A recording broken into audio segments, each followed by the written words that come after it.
So welcome to Pallavi Paisa. Overall గా market present situation చూస్తే అటు గ్లోబల్ సైడ్ అంటే మిడిల్ ఈస్ట్ లో వార్ సంబంధించినవి అయితే శాంతి చర్చలు జరగడం జరిగింది. ప్రజెంట్ అయితే వార్ కంప్లీట్ అయినట్టు అయితే మనకు తెలుస్తుంది. ఓవరాల్ గా బ్రెంట్ క్రూడ్ ఆయిల్ ధరలు కూడా తగ్గినట్టు అయితే మనకు అర్థమవుతుంది. సో ఓవరాల్ గా మార్కెట్ మూవ్మెంట్ ఏ విధంగా ఉంటుంది, ఇలాంటి టైంలో ఎలాంటి స్టాక్స్ లో మనం ఇన్వెస్ట్ చేయాలి మాట్లాడదాం. మనతో పాటు senior stock market analyst Sriramachandramurthy గారు ఉన్నారు. Sir good afternoon. Good afternoon sir. Sir overall గా ప్రజెంట్ మార్కెట్ సిచ్యువేషన్ ఏంటి సార్, ఏం చెప్తారు? అంటే ఇన్వెస్టర్లు కొత్తగా వచ్చే వాళ్ళు ఆపర్చునిటీ ఉందా, లేకపోతే ఆల్రెడీ బయింగ్ చేసిన వాళ్ళు ఏం చేయాలి, తర్వాత గోల్డ్ అండ్ సిల్వర్ పరిస్థితి ఏంది? ఓవరాల్ ఒకసారి రివ్యూ చెప్పండి సార్, ఏం జరుగుతుంది? అలాగే అలాగే.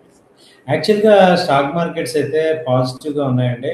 ఎప్పుడైతే ఈ వార్ తగ్గిపోయిందో అప్పుడు క్రూడ్ ఆయిల్ బాగా తగ్గింది. క్రూడ్ ఆయిల్ ఎప్పుడైతే నార్మల్ అయిపోయిందో ఇండియా మొత్తం కొంచెం రిలాక్స్ అయిపోయి ఎక్కువ స్టాక్ మార్కెట్స్ అన్నీ కూడా పాజిటివ్గా వస్తున్నాయి.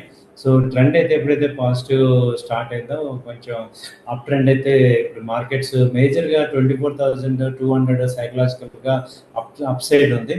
సో మొన్నటి దాకా ఏంటంటే 24,000 బిలో ఉంది స్టాక్ మార్కెట్. ఇప్పుడు కొంచెం పెరగటం ఇవన్నీ కూడా చాలా పాజిటివ్ జరుగుతున్నాయి. కాబట్టి ఏంటంటే సెలెక్టివ్గా లార్జ్ క్యాప్ కంపెనీస్ అన్నీ కూడా బాగా పెరిగాయి. మిడ్ క్యాప్ ఇప్పుడిప్పుడే స్టార్ట్ అవుతున్నాయి. So large cap, mid cap, small cap ఇవన్నీ కూడా మంచి రైజ్ అవుతున్నాయి. కాబట్టి it's a good time. So బాగానే ఉంది స్టాక్ మార్కెట్స్. నెక్స్ట్ 3-4 మంత్స్ ఇబ్బందులు ఒడిదుడుకులు లేవు కాబట్టి మంచి బై అండ్ రైజ్ లో చూసుకోవచ్చు. ట్రెండ్ అయితే పాజిటివ్ గానే ఉంది. So stock markets point of view. Okay, అంటే ఇప్పుడు ప్రజెంట్ ఇప్పుడున్న సిచ్యువేషన్ లో జనరల్ మన ఇన్వెస్ట్మెంట్ సైడ్ చూడాలంటే ఎందులో ఇన్వెస్ట్ చేస్తే బెటర్ సార్? అంటే సెక్టార్ వైజ్ కానీ స్టాక్స్ కానీ ఏది బెటర్? ఇప్పుడు స్టాక్స్ సెక్టర్ వైజ్ చూసుకుంటే మనం మేజర్గా సార్ ఇప్పుడు గ్రోయింగ్ సెక్టర్ వచ్చి ప్రెసెంట్ రియాలిటీ బాగా లీడ్ చేస్తుంది. రియాలిటీ సెక్టర్ బాగుంది. తర్వాత ఆటోమొబైల్ సెక్టర్ బాగుంది. ఫైనాన్స్ సెక్టర్, తర్వాత ఈ యొక్క ఫార్మా, ఇప్పుడు ఐటీ కూడా కొంత పికప్ అవుతుంది. సో ఇవన్నీ కూడా మంచి గ్రోయింగ్ అప్ ట్రెండ్ ఉన్నాయి. సో ఓన్లీ డౌన్ ఏంటంటే ఎంసీఎక్స్, బిఎస్సి, డిమార్ట్ ఇవి కొంత డౌన్లో ఉన్నాయి. కానీ మిగతా ఆల్ సెక్టర్స్ కూడా బాగున్నాయి. క్యాపిటల్ గూడ్స్ అవ్వచ్చు, ఫైనాన్స్ అవ్వచ్చు, ఫార్మా అవ్వచ్చు, కన్సంప్షన్, తర్వాత energy sector, infra, media, metals అన్ని ఆల్ సెక్టర్స్ మంచి ర్యాలీ వస్తున్నాయి. సో పిఎస్యు బ్యాంక్స్, సో అలాగే ప్రైవేట్ బ్యాంక్ సెక్టర్స్ అన్నీ కూడా బాగున్నాయి. సో ట్రెండ్ ఇప్పుడు ఆల్ సెక్టర్స్ బాగానే ఉన్నాయి. కాబట్టి 1-2 సార్లు జాగ్రత్తగా సెలెక్టివ్ కంపెనీస్ని చూసుకొని మనం ఇన్వెస్ట్ చేయాలి. అలాగే ఇప్పుడు Q1 రిజల్ట్స్ కూడా వస్తుంటాయి కాబట్టి కంపెనీ సెలెక్షన్ చాలా ఇంపార్టెంట్ ఇక్కడ. సో ఏ కంపెనీస్ బాగున్నాయి, ఎందుకు, ఇదంతా చెక్ చేసుకొని మనం ఇన్వెస్ట్ చేస్తేనే మంచి గ్రోత్ అయితే వస్తుంది. కాబట్టి ఇప్పుడు మీరు ఇన్వెస్ట్ చేయాలంటే బెస్ట్ స్టాక్స్ ఏమైనా సజెస్ట్ చేస్తారా సార్ ఆడియన్స్? ఇది సజెస్ట్ చేస్తాను సార్. బట్ మీరు కూడా ఏంటంటే యాజ్ పర్ సెబీ రూల్స్ 1-2 సార్లు మీరు కూడా ఏంటంటే మీరు కూడా నేను చెప్పేది 1-2 సార్లు మీరు కూడా ఆలోచించుకోండి. ఫైనాన్షియల్ డిసిషన్ అయితే మీదే ఉంది. సో ఇది ఒక ఎడ్యుకేషన్ లాగా తీసుకోండి.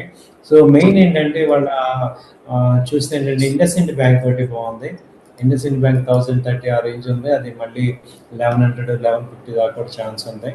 ఆ తర్వాత చూసుకుంటే హిండాల్కో వచ్చి బాగా తగ్గింది. దాదాపు 1100 నుంచి ఇప్పుడు 960 ఆ రేంజ్కి వచ్చింది.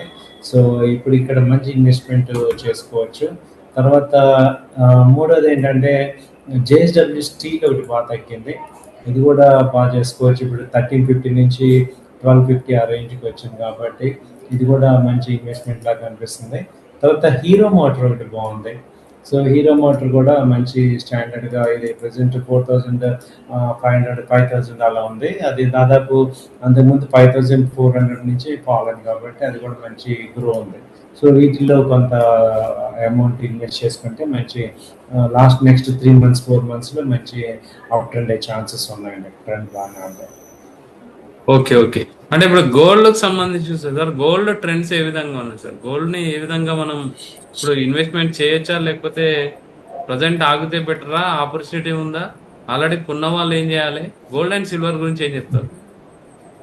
గోల్డ్ అండ్ సిల్వర్ ప్రెసెంట్ ఉన్న పరిస్థితి ఏంటంటే గోల్డ్ అయితే మొన్నటి దాకా ఒక రేంజ్ ప్రెసెంట్ రేంజ్లో ఉందండి. $4,000 ఇంటర్నేషనల్గా సపోర్ట్ ఉంది. ఇప్పుడు $4,200 $4,300 దగ్గర ఏమో రెసిస్టెన్స్ ఉంది. సో ఈ సపోర్ట్ రెసిస్టెన్స్ మధ్య ప్రెసెంట్ గోల్డ్ ఉంది. కాబట్టి ఇప్పుడు మళ్ళీ ఇవాళ గోల్డ్ వచ్చి 4,130 ఉంది. దాదాపు $70 తగ్గింది ఇంటర్నేషనల్గా. కాబట్టి సిల్వర్ కూడా 2,20,000 నుంచి 2,40,000 50,000 మధ్యలో ఉంది. అలాగే గోల్డ్ తీసుకుంటే ప్రెసెంట్ ఇది 1,45,000 ఉంది. అంతకుముందు 1,40,000 నుంచి 45,000. లాస్ట్ 10 డేస్లో 1,40,000 నుంచి 47 ఆ రేంజ్కి వచ్చింది. మళ్ళీ ఇప్పుడు 2,000 రూపీస్ తగ్గింది. సో ఇలా ఒక రేంజ్లో ఉంది మార్కెట్ అయితే, గోల్డ్ మార్కెట్ అయితే. ఇది రేంజ్ అనాలి కానీ డౌన్ ట్రెండ్ అనలేం. ఎందుకంటే ఓకే. $4,000 తగ్గితేనే డౌన్ ట్రెండ్కి వస్తుంది. ఓకే. అంటే మెయిన్ ఇప్పుడు F&O కి సంబంధించి ఏం చేస్తారు సార్? అంటే F&O చేస్తున్న ట్రేడింగ్ చేస్తున్న వాళ్ళకి కూడా ఏం సలహా ఇస్తారు మీరు? ప్రజెంట్ ట్రెండ్స్ ఎలా ఉన్నాయి? F&O చేసే వాళ్ళకి ఏంటంటే ప్యూర్ టెక్నికల్స్ మనీ మేనేజ్మెంట్ రెండు ఉంటేనే సజెస్టబుల్ అండి. లేకపోతే ప్రెసెంట్ అయితే ట్రెండ్ ఓకే బాగానే ఉంది. ఎందుకంటే అప్ ట్రెండ్ కంటిన్యూ అవుతుంది కాబట్టి చేసేవాళ్ళు చేసుకోవచ్చు. బట్ కొంత మనీ మేనేజ్మెంట్ అనేది చాలా ఇంపార్టెంట్. స్టాక్ సెలెక్షన్ చాలా important. So stock selection idea లేకుండా కరెక్ట్ తీసుకోండి. అలాగే యావరేజ్ చేసుకోవద్దు. టెక్నికల్స్ బాగా ఫాలో అవ్వాలి. వాళ్ళకే సెట్.